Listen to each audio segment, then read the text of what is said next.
listen. నమస్కారం. Pen power news 24కి స్వాగతం. ముందుగా ప్రేక్షకులందరికీ వినాయక చవితి శుభాకాంక్షలు తెలియజేస్తూ బులెటిన్ హెడ్లైన్స్ చూద్దాం.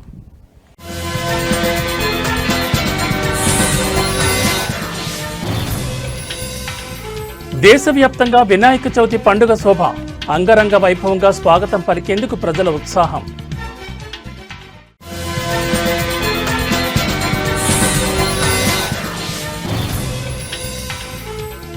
హైదరాబాద్లో రాత్రి నుంచి ఎడతెరిపిలేని వర్షం, పలు లోతట్టు ప్రాంతాలు జలమయం.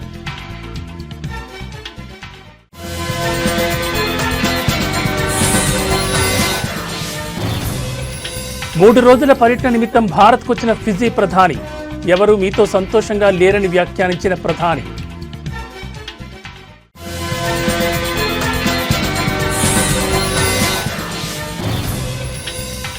జమ్మూ కశ్మీర్ను అతలాకుతలం చేస్తున్న భారీ వర్షాలు, పలుచోట్ల కొండ చర్యలు విరిగిపడి పెనుభీభత్సం.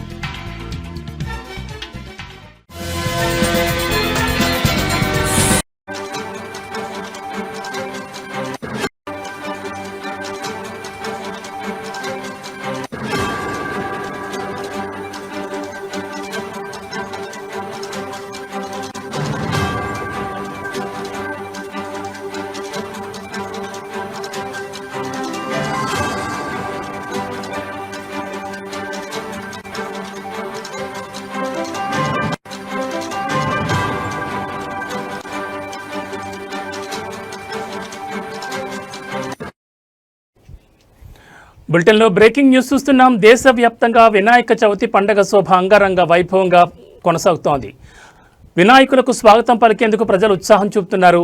తెలుగు రాష్ట్రాల్లో ఈ పండుగకు విశేష ప్రాధాన్యత ఉంది. నెల రోజుల ముందు నుంచే ఉత్సవాలకు ఏర్పాట్లు జరుగుతున్నాయి. ఇప్పటికే వీధి వీధిన గణేశుడి విగ్రహాలు దర్శనమిస్తున్నాయి. రకరకాల రూపాల్లో వినాయక విగ్రహాలు ఆకర్షిస్తున్నాయి. పర్యావరణ పరిరక్షణ కోసం మట్టి విగ్రహాలను ఏర్పాటు చేయాలని చెప్పి చాలామంది ప్రజలు కోరుతున్నారు. వినాయక చవితి పండుగకు దేశం మొత్తం సిద్ధమైంది. అంగరంగ వైభవంగా స్వాగతం పలికేందుకు ప్రజలు ఉత్సాహంగా ఉన్నారు. ముఖ్యంగా తెలుగు రాష్ట్రాల్లో ఈ పండుగకు విశేష ప్రాధాన్యత ఉంది. నెల రోజుల ముందు నుంచే ఉత్సవాలకు ఏర్పాట్లు మొదలవుతాయి.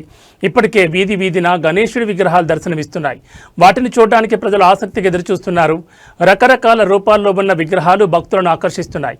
పర్యావరణ పరిరక్షణ కోసం మట్టి విగ్రహాల ఏర్పాటుపై ప్రజలు దృష్టి సారించారు. గణేశుడి ఆశీస్సులతో అందరి జీవితాల్లో సంతోషం, శ్రేయస్సు నిలవాలని కోరుకుంటున్నారు.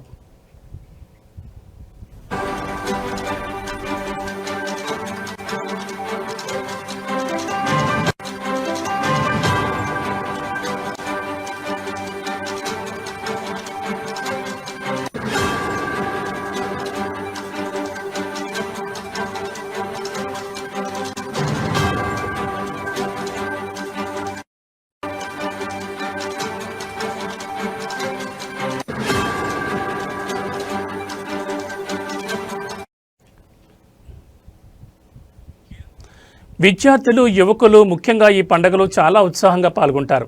కళాశాలలు, పాఠశాలల్లో ప్రత్యేక పూజలు నిర్వహిస్తారు. వినాయక చవితి సందర్భంగా తెలుగు రాష్ట్రాల్లో ప్రత్యేక ప్రసాదాలు తయారు చేస్తారు. ముఖ్యంగా ఉండ్రాళ్ళు, కుడుములు, లడ్డూలు, పులిహోర వంటి ప్రసాదాలు. వినాయక చవితికి ప్రత్యేకమైన మండపాలను ఏర్పాటు చేసి అక్కడ వినాయకుడిని కొలువు తీరుస్తారు. 10 రోజుల పాటు ఉత్సవాలు నిర్వహిస్తారు. గణేశుడికి ఇష్టమైన ప్రసాదాల్లో మోదకం ఒకటి. ఈ పండుగకు ప్రతి ఇంట్లో మోదకం చేస్తారు. ప్రతి సంవత్సరం గణేశుడి పూజల కోసం లక్షల సంఖ్యలో విగ్రహాలను తయారు చేస్తారు. గణేశుడి విగ్రహాలను విభిన్నమైన థీములతో తయారు చేస్తున్నారు. పర్యావరణం, సామాజిక అంశాలు, రాజకీయ అంశాలను కూడా థీములుగా వాడుతున్నారు.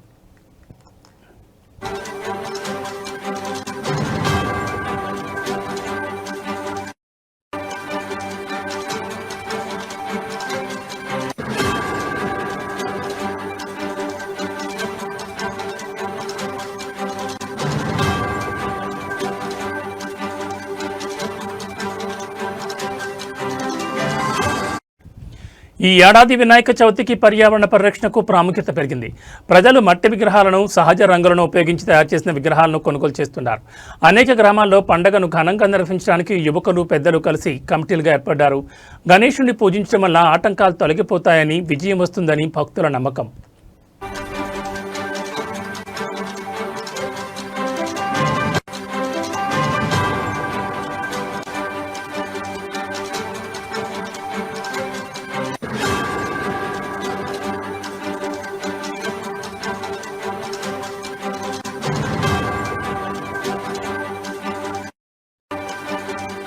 వినాయక చవితికి 10 రోజుల ముందు నుంచే ఆధ్యాత్మిక వాతావరణం నెలకొంటుంది. హైదరాబాద్, విజయవాడ, విశాఖపట్నం, తిరుపతి వంటి నగరాల్లో పండుగను చాలా ఘనంగా నిర్వహిస్తారు. పండుగ సందర్భంగా వ్యాపారాలు జోరుగా సాగుతాయి. పువ్వులు, పండ్లు, ప్రసాదాల తయారీకి కావలసిన వస్తువుల వ్యాపారం పెరుగుతుంది. చిన్నపిల్లలు గణేశుడి విగ్రహాలను కొని ఇంట్లో పూజలు చేసి రంగులు వేస్తూ సంతోషిస్తారు. గణేశుడిని వినాయకుడు, గణపతి, గణేశుడు, గజనానుడు అని రకరకాల పేర్లతో పిలుస్తారు.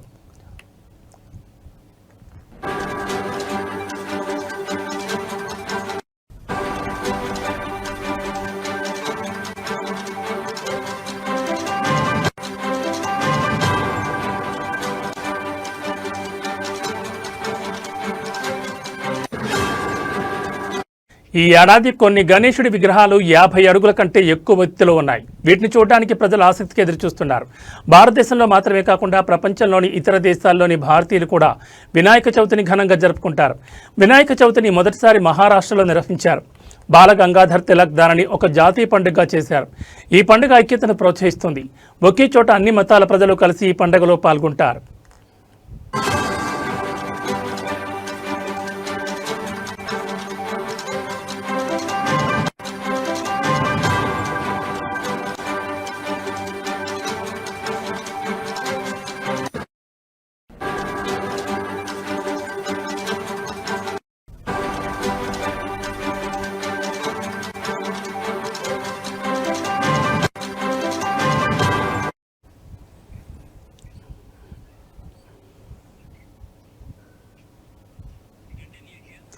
ఈ ఏడాది వర్షాలు సరిగా కురవకపోవడం వల్ల రైతులు కొన్ని చోట్ల వినాయకుడిని పూజించి మంచి వర్షాలు కురవాలని కోరుకున్నారు. వినాయకుడి పూజలో పత్రి, పూలు, పండ్లు తప్పనిసరి. 21 రకాల పత్రితో పూజలు చేస్తారు. ఈ పండుగ వల్ల అన్ని రకాల వ్యాపారాలు, ముఖ్యంగా కుమ్మరులకు, హస్త కళాకారులకు మంచి ఆదాయం వస్తుంది. వినాయక చవితి అనేది కేవలం ఒక పండుగ కాదు, అది ఒక సంస్కృతి. ఈ ఏడాది పండుగ సందర్భంగా ప్రభుత్వాలు కూడా కొన్ని ప్రత్యేక ఏర్పాట్లు చేశాయి.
బులెటిన్లో మరో బ్రేకింగ్ న్యూస్ చూస్తున్నాం. ఖైరతాబాద్ గణేశుడి ఉత్సవాలు ఘనంగా ప్రారంభమయ్యాయి. తెలంగాణ గవర్నర్ జిష్ణుదేవ్ వర్మ తొలి పూజ చేశారు. ఈ కార్యక్రమంలో మంత్రి పొన్నం ప్రభాకర్, ఎమ్మెల్యే దానం నాగేందర్, కాంగ్రెస్ నేతలు పాల్గొన్నారు. వర్షం కురుస్తున్న ఖైరతాబాద్ బడా గణేష్ను దర్శించుకునేందుకు భక్తులు పెద్ద ఎత్తున తరలివస్తున్నారు. ఈ ఏడాది స్వామివారు శ్రీ విశ్వశాంతి మహాగణపతిగా దర్శనమిస్తున్నారు. 69 అడుగుల ఎత్తు, 28 అడుగుల వెడల్పుతో విగ్రహాన్ని తీర్చిదిద్దారు.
బులెటిన్లో మరో బ్రేకింగ్ న్యూస్ చూస్తున్నాం. అల్పపీడన ప్రభావంతో తెలంగాణ వ్యాప్తంగా వర్షాలు దంచికొడుతున్నాయి. ఎడతెరిపి లేకుండా కురుస్తున్న వర్షాలకు రాష్ట్రం తడిసి ముద్దైంది. ఈ వర్షాల కారణంగా వాగులు వంకలు పొంగి పొరుతుండటంతో పలు లోతట్టు ప్రాంతాలు జలమయమయ్యాయి. దీంతో జనజీవనానికి తీవ్ర అంతరాయం కలుగుతోంది. ముఖ్యంగా వినాయక చవితి వేడుకలకు ఈ వర్షాలు ఆటంకంగా మారాయి.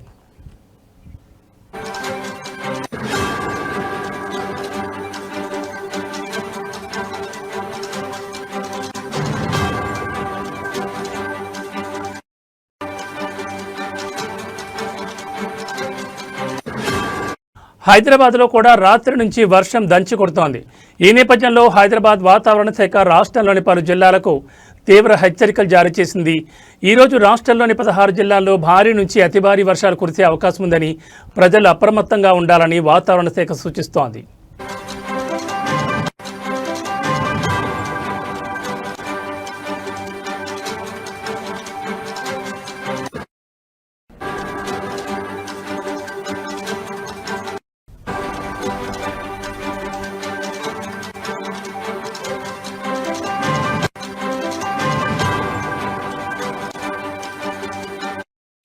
హనుమకొండ, వరంగల్, భద్రాద్రి, ఖమ్మం, మహబూబాబాద్, మంచిర్యాల, పెద్దపల్లి, ఆసిఫాబాద్, ములుగు, సిరిసిల్ల, జనగాం, మెదక్, వనపర్తి, కామారెడ్డి, నిర్మల్, నారాయణపేట జిల్లాలకు ఆరెంజ్ అలర్ట్ జారీ చేసినట్లు అధికారులు తెలిపారు.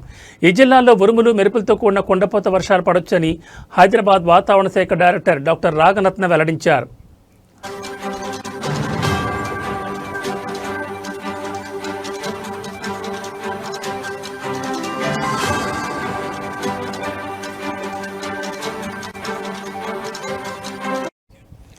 హైదరాబాద్ నగరానికి కూడా ఆరెంజ్ అలర్ట్ ప్రకటించారు. రాత్రి నుంచి నగరంలో నిరంతరాయంగా వర్షం పడుతుండటంతో పలు ప్రాంతాలు ఇప్పటికే నీట మునిగాయి. ప్రజలు అత్యవసరమైతే తప్ప ఇళ్ల నుంచి బయటకు రావద్దని వాతావరణ శాఖ అధికారులు సూచించారు. రేపు ఎల్లుండి కూడా రాష్ట్రంలో తేలికపాటి నుంచి ఓ మోస్తరు వర్షాలు కొనసాగే అవకాశం ఉందన్నారు.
బులెటిన్లో మరో బ్రేకింగ్ న్యూస్ చూస్తున్నాం. ఫిజీ ప్రధాని రబూకా 3 రోజుల పర్యటన నిమిత్తం భారత్కు వచ్చారు.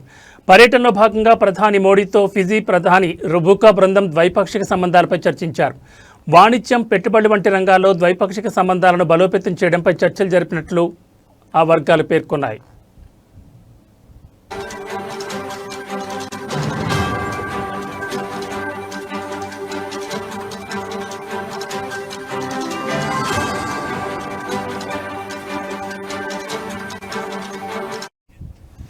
Indian council of world affairs నిర్వహించిన సప్రూ హౌస్లో ఓషన్ ఆఫ్ పీస్ అనే అంశంపై ఉపన్యాసం ఇచ్చిన తర్వాత జరిగిన సంభాషణలో రబుకా మోడీతో మాట్లాడుతూ ఎవరో మీతో సంతోషంగా లేరని, మీరు ఆ అసౌకర్యాలను తట్టుకునేంత పెద్దవారని వ్యాఖ్యానించారు.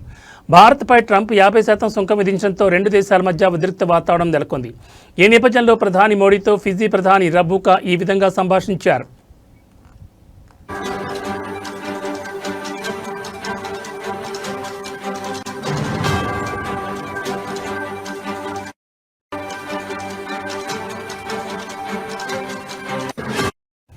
అమెరికా అధ్యక్షుడితో తనకు ఎలాంటి వ్యక్తిగత సంభాషణ లేదని, రష్యా అధ్యక్షుడితో ద్వైపాక్షిక చర్చలు జరపాలని కోరానని ఆయన అన్నారు.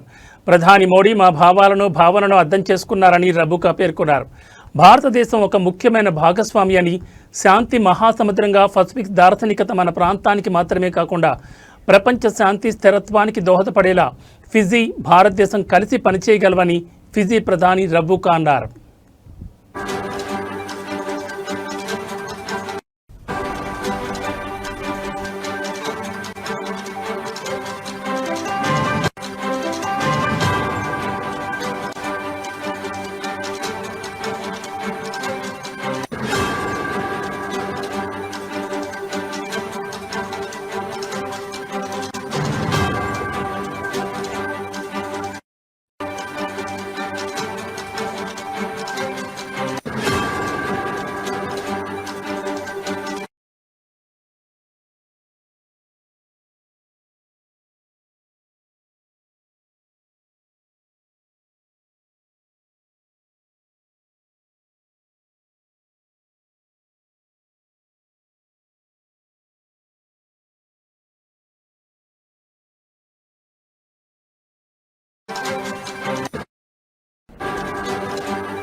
బులెటిన్లో మరో బ్రేకింగ్ న్యూస్ చూస్తున్నాం. భారీ వర్షాలు జమ్మూ కాశ్మీర్ను అతలాకుతలం చేస్తున్నాయి.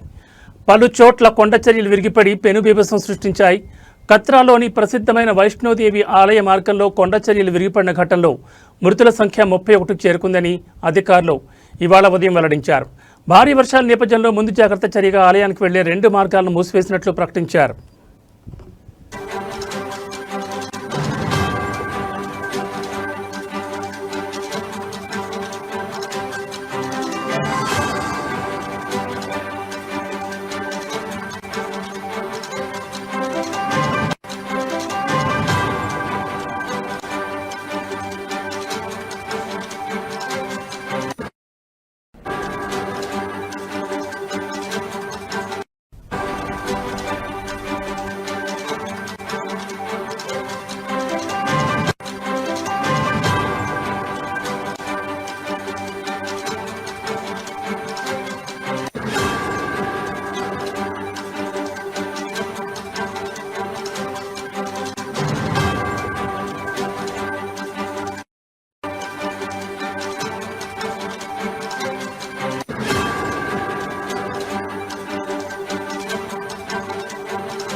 అలాగే భారీ వర్షాలు, వరదలతో 20 నుంచి 30కి పైగా లోతట్టు ప్రాంతాలు మునిగిపోయాయి.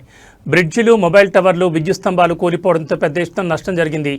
ఆకస్మిక వరదలతో ఫోన్, ఇంటర్నెట్ సేవలు దెబ్బతినడంతో లక్షలాది మంది కమ్యూనికేషన్ లేకుండా పోయింది. మరోవైపు జమ్మూ నగరం, ఆర్ఎస్పుర, సాంబా, అక్నూర్, నాగ్రోటా, కోట్ బల్వాల్, బిష్నా, విజయ్పూర్, పుల్మండల్, ఖటుబా, ఉదంపూర్లో మోస్తరు నుంచి అతి భారీ వర్షాలు కురిసే అవకాశం ఉంది.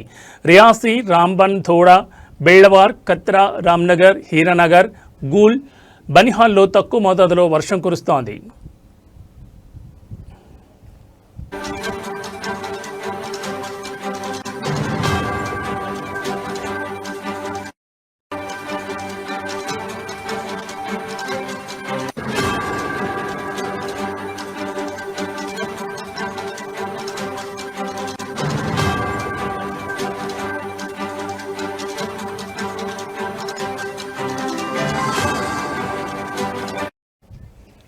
ఇక జమ్మూ కాశ్మీర్లో ప్రభుత్వ ప్రైవేట్ పాఠశాలలన్నింటినీ ఇవాళ మూసివేయాలని అధికారులు ఆదేశాలు జారీ చేశారు. 10, 11వ తరగతుల పరీక్షలు కూడా జమ్మూ అండ్ కాశ్మీర్ బోర్డు వాయిదా వేసింది. అలాగే భారీ వర్షాల కారణంగా ఉత్తర రైల్వే 22 రైళ్లను రద్దు చేయగా 27 రైళ్లను ఫిరోజ్పూర్, మాండా, చక్రక్వాలాన్, పఠాన్కోట్ స్టేషన్ వద్ద ఆపేసింది. పఠాన్కోట్, కండ్రోరి మధ్య రైతు సేవలు కూడా పూర్తిగా నిలిచిపోయాయి. ఇక కత్రా, శ్రీనగర్ రూట్లో రైళ్లు నడుస్తున్నాయి.